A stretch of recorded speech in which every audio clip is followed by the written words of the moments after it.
क्या है शेखर? ये मेरा विजिटिंग कार्ड है। तू तो भूल ही चुका है कि तेरा एक दोस्त है जिसका नाम शेखर है, जो तेरे साथ तेरे इस ऑफिस में काम करता है। तो मैंने सोचा कि क्यों ना तुझे एक बार फिर से अपनी इंट्रोडक्शन दे दूँ। ये कैसी बातें कर रहे हैं यार? यकीन ही नहीं होता कि तू वही राज है। पहले तो तुझे रात के 9 बजे भी धक्के देकर ऑफिस से घर भेजना पड़ता था, और आजकल तू 6:30 बजने का इंतज़ार भी नहीं कर पाता। भाई अगर तेरा ये हनीमून पीरियड ख़त्म हो गया हो तो कभी मिलवाना अपनी मलिका दिल से। मिलवा दूंगा, ज़रूर मिलवा दूंगा। वो क्या है ना कि अभी हमारा रोमांस का पीरियड शुरू हुआ है। अच्छा, ये बात है। तो अभी बॉस को बोलता हूँ कि इस रोमांटिक हीरो को पूना वाली साइड पे भेज दिया जाए। शेखर, तू कहाँ पिटना पसंद करेगा, ऑफिस या ऑफिस के बाहर? देख लो, दोस्तों को भूलने का यही नतीजा होता है। कैसी बातें कर रहे हैं? क्या मैं तुझे कभी भूल सकता हूँ? चल, कल का कोई प्रोग्राम बनाते हैं। चलो देखते हैं ये कल कब आएगा। चल, कल मिलते हैं। Okay, bye. हरि ओम हरि ओम हरि ओम हरि ओम हरि ओम हरि ओम हरि ओम।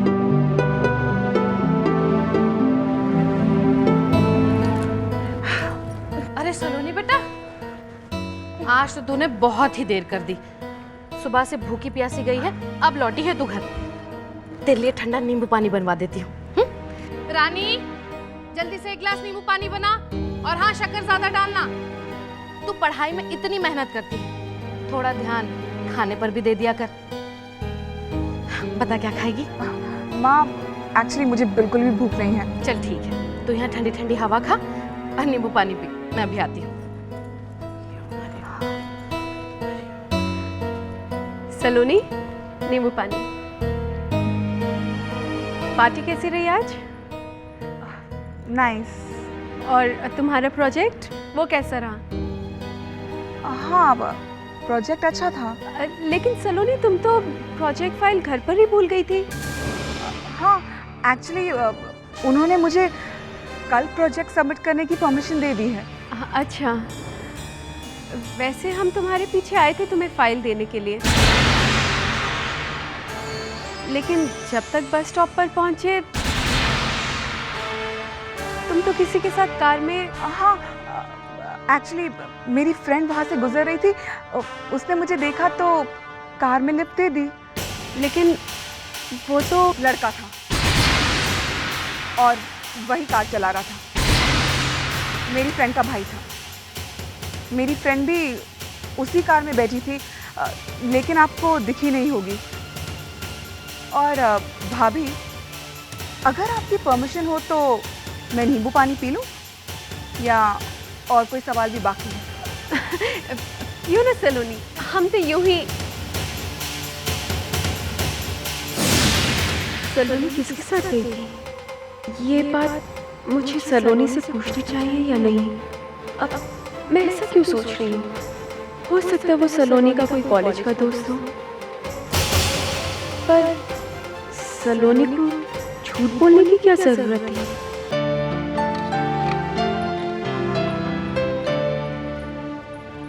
अब क्या 6 घंटे तक ये बर्तन ही मलती रहोगी? खाना पकाने की तैयारी करो। जी मम्मी जी।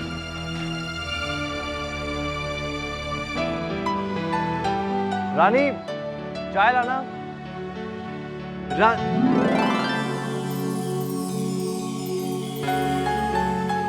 जी, अभी लाते हैं। वो एक्चुअली क्या है ना कि मेरा ऑफिस का काफ़ी सारा काम पेंडिंग है, तो मैं वो ऊपर जाके पूरा कर रहा हूँ। चाय ऊपर ले आना।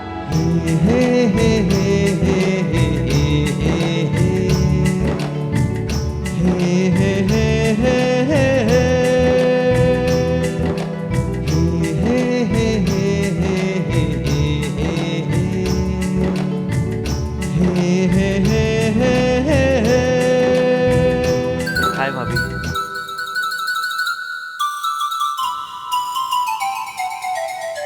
दिन भर ये लोग थकते कैसे नहीं? हे प्रभु।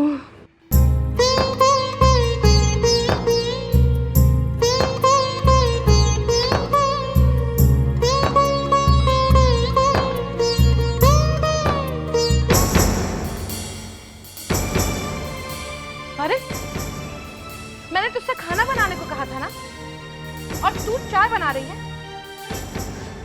भगवान, ये लड़की मुझे पागल कर देगी। आरती, अच्छा हो बेटा तू आ गई। इससे मैंने खाना बनाने को कहा था और ये मैडम खड़ी होकर चाय बना रही है। सारे काम उल्टे करती है, खड़ी हो गई। हम अभी आते मम्मी। जा बेटा, ये तो भूखा मार देगी मुझे। खाने का टाइम हो गया, जल्दी से खाना बना ले। ओह, गर्मी बहुत है नहीं? अपनी रसोई तो तप रही है, मैं बाहर बैठ के हवा खाती हूँ। जल्दी खाना बना ले। 365 दिन इनके पेट में ना अकाल पड़ा रहता है और वो महारानी खाना कहाँ से बनाएगी? चोंच लड़ाने से फुर्सत मिलेगी तब ना। और हाँ, मेरे लिए तो इस घर में तो किचन में, घर में पूरे एयर कंडीशन लगा के रखा है। चीर के मेरे 4 टुकड़े भी कर देना तो इस घर का काम करने के लिए मेरे हाथ तो कम ही पड़ेंगे।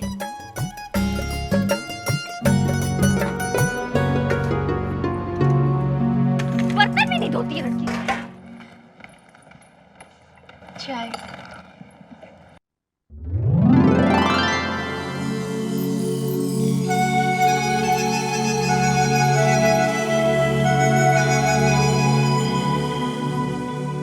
छोड़ो ना, थामने का बस बहाना ढूंढते रहते हो। देर हो रही है, खाना बनाना है। तो खाना नहीं खाएंगे, व्रत ही सही। लेकिन ये हाथ एक बार थामा है तो छोड़ूं कैसे? आपका पेट तो हमारा हाथ थाम के भर जाएगा, लेकिन घर के बाकी लोगों का क्या होगा? उन्हें तो भूखे पेट ही सोना पड़ेगा। ये तो अन्याय है ना? यार अब तुम यूं मुझे इमोशनल मत किया करो। जाइए रानी साहबा, जाके खाना बनाइए। अब क्या हुआ? 1 मिनट। ये क्या है? ये तुम्हारे लिए वेजिटेबल चॉपर। ऑफिस से आते आते खरीद लिया। वो एक डिपार्टमेंटल स्टोर के बाहर बिक रहा था। सोचा तुम्हें नौकर लाके तो नहीं दे सकता, तो यही सही, तुम्हारा थोड़ा काम आसान हो जाएगा। मैं नहीं चाहता कि मेरी खूबसूरत रानी की खूबसूरत आंखों से प्याज काटते काटते आंसू निकले और उसकी सब्जी काटते हुए हाथ कटे।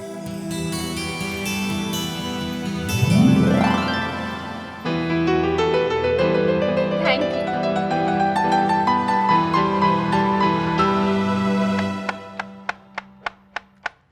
ये आवाज कैसी है? भाभी, ये वेजिटेबल चॉपर है। कहाँ से आया ये? राज लेके आए हैं। अब हम सबको सब्जी काटने में कितनी आसानी हो जाएगी।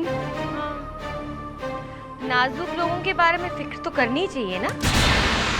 वैसे बता रहे हैं, राज के दिल में फिक्र पहली बार आई है। हमारे और मम्मी जी के बारे में तो उन्होंने ऐसा कभी नहीं सोचा।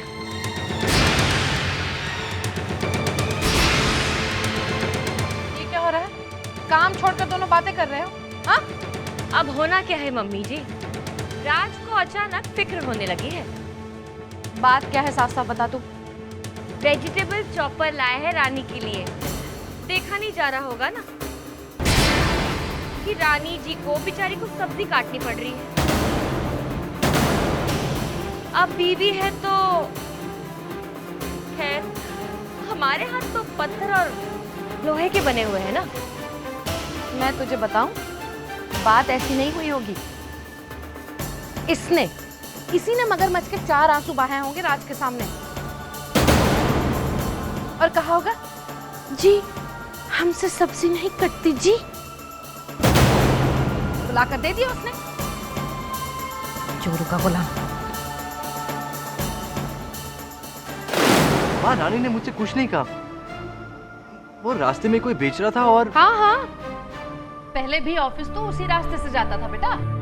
तेरी नजर पहले तो कभी नहीं पड़ी ऐसी चीजों पर। घर में खाना तो हमेशा बनता चला आया है।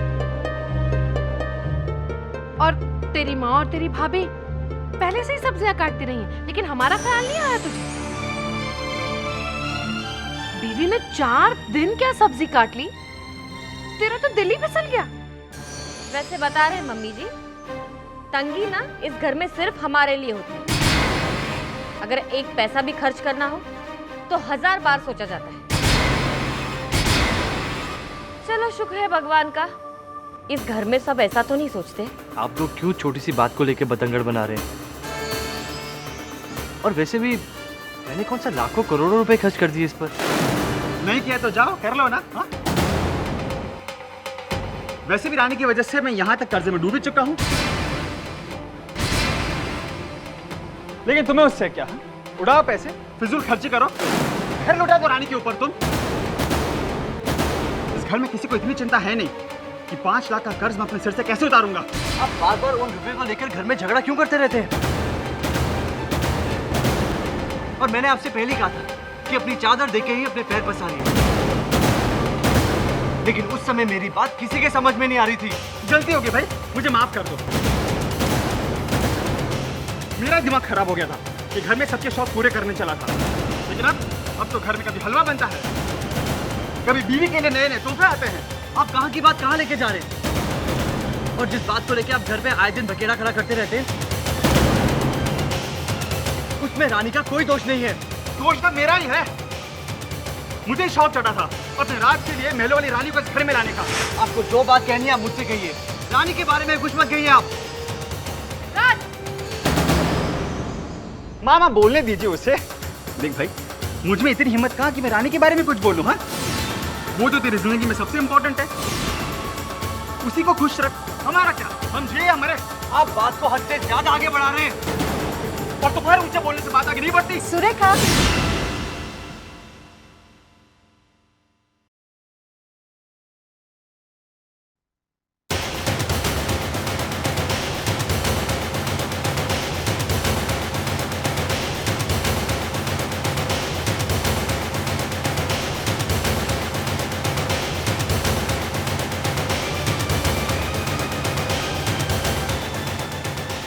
सुरेखा, ये सब क्या हो रहा है? हमेशा घर में कलह मची रहती है। मैं तो हमेशा अपने घर में राज और मनोज के प्यार की मिसाल देती थी, लेकिन आजकल दोनों हमेशा ऊंची आवाज में बात करते रहते हैं। अब रहने देना कोकिला, काहे को दुखती रग पर हाथ रखती है? तू तो अच्छी तरह से जानती है ना, जब से इस रानी के मनहूस कदम इस घर में पड़े हैं, मेरे घर की सुख शांति को जैसे नजर ही लग गई है। वरना मेरे बच्चे और लड़ाई। सुरेखा, अभी गले में ढोल पड़ा है तो बचाना तो पड़ेगा ही, लेकिन फिक्र मत कर, भगवान पे भरोसा रख, सब ठीक हो जाएगा। एक बात कहूं सुरेखा, बुरा मत मानना, रानी को जब से मैंने पहले दिन देखा था ना, तब से लगा था कि ये लड़की घर में कुछ ना कुछ। चल मैं चलूं, मुझे बहुत काम है। हाँ? चल। आपको मनोज भैया से इस तरह बात नहीं करनी चाहिए थी। तुम क्या चाहती हो? वो तुम्हारे बारे में कुछ भी कहते रहे और मैं चुपचाप सुनता रहूं? वैसे बता रहे हैं, शादी के बाद ना राज एकदम बदल गया है। आज तक कभी ऊंची आवाज में बात की थी उसने आपसे? लो बोलो, रानी भी तो कहाँ थी पहले उसे सिखाने पढ़ाने के लिए। राज अगर एक गुस्से में गलत बोल रहा हो तो दूसरे को चुप रहना चाहिए, वरना आग को हवा दी जाए तो आग और फैलती है। राज बोल थोड़ी रहा था, वो तो मुंह से आग बोल रहा था, आग। शादी के बाद ना उसकी जबान यूं यूं कैंची की तरह चलने लगी है। अरे वो रानी को अपनी महारानी बनाए, पटरानी बनाए, अपने सिर पे बिठाए, लेकिन हे प्रभु हमारे सिर पे तो ना ला दे। अब मुझे लगता है राज और रानी को सिखाना ही पड़ेगा कि इस घर में रहना है तो तमीज से रहे, नहीं तो। कुछ भी हो राज, हमें अपने बड़ों के साथ हमेशा इज्जत से ही बात करनी चाहिए।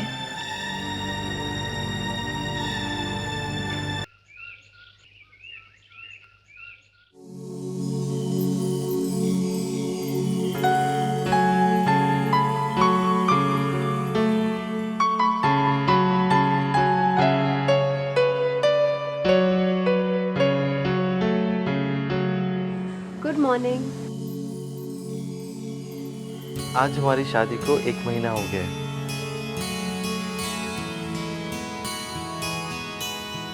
और आज मैं आँख खोलते ही सबसे पहले तुम्हें देखना चाहता था। Happy anniversary. आपको भी। आज के दिन अगर हम आपसे कुछ मांगेंगे तो क्या आप हमें देंगे? नो नो नो नो, अभी नहीं। 3 दिन बाद मांग लेना, 3 दिन बाद मुझे अपनी सैलरी मिलेगी। हम जो आपसे मांगने जा रहे हैं उसके लिए सैलरी की ज़रूरत नहीं है। हम चाहते हैं कि कल रात वाली बात के लिए आप मनोज भैया को सॉरी कह दें। रानी, राज, वो हमसे बड़े हैं। आप हमारे तोहफे के लिए मना करेंगे? प्लीज़।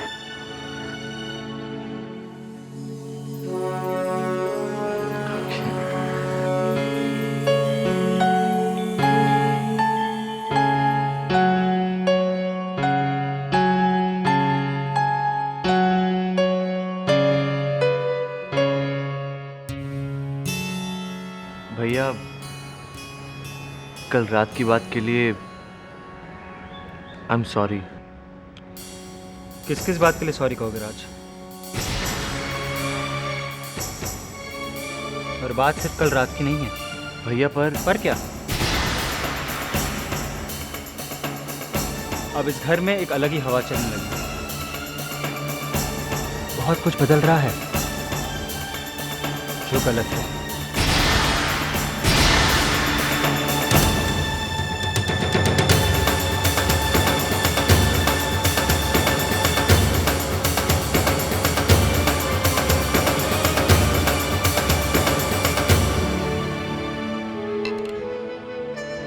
हमें हमारा तोहफा देने का शुक्रिया। देखना, अब भैया ज़्यादा देर तक नाराज़ नहीं रहेंगे।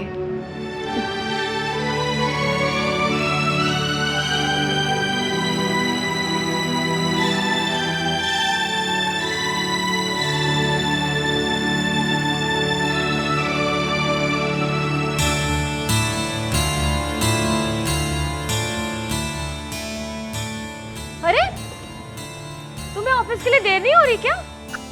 नहीं, आज ऑफिस नहीं जा रहा मैं। हाँ, क्यों? मैंने ऑफिस में कह दिया है कि मैं बीमार हूँ। आरती, वो 5 लाख रुपए चुकाने का प्रेशर बढ़ता ही जा रहा है। कुछ समझ में नहीं आ रहा क्या करूँ मैं। क्या कहूँ रोज रोज में। लगता है 2-4 दिनों के बाद तो नौकरी से जवाब मिल ही जाएगा। तो क्यों ना अभी से घर बैठने की प्रैक्टिस कर लूँ। ऐसे मत कहिए। देखो, मेरे पास कुछ गहने हैं, तुम उन्हें जाकर बेच दो और थोड़े पैसे चुका दो। बनाए तो थे शौक से शादी के लिए, लेकिन तुम्हारे परेशानी के सामने मेरे गहने ज्यादा मुझे प्यारे होंगे क्या? देखो, किसी को हो ना हो, मुझे तुम्हारी फिक्र है। नहीं आरती, तुम्हारे गहने नहीं बिकेंगे। इस परेशानी से निकलने का रास्ता मैंने सोच लिया है। है वो क्या? अब उंगली टेढ़ी करनी ही पड़ेगी। आरती, मैं ये घर बेच दूं। घर? अरे लेकिन ये लोग थोड़ी ना मानेंगे। अरे मानेंगे कैसे नहीं यार? अरे मानना ही पड़ेगा। और ज्यादा दानों को की ना तो मैं अपना हिस्सा तो मांग सकता हूँ ना। हाँ, फिर क्या? फिर तो उन्हें घर बेचना ही पड़ेगा।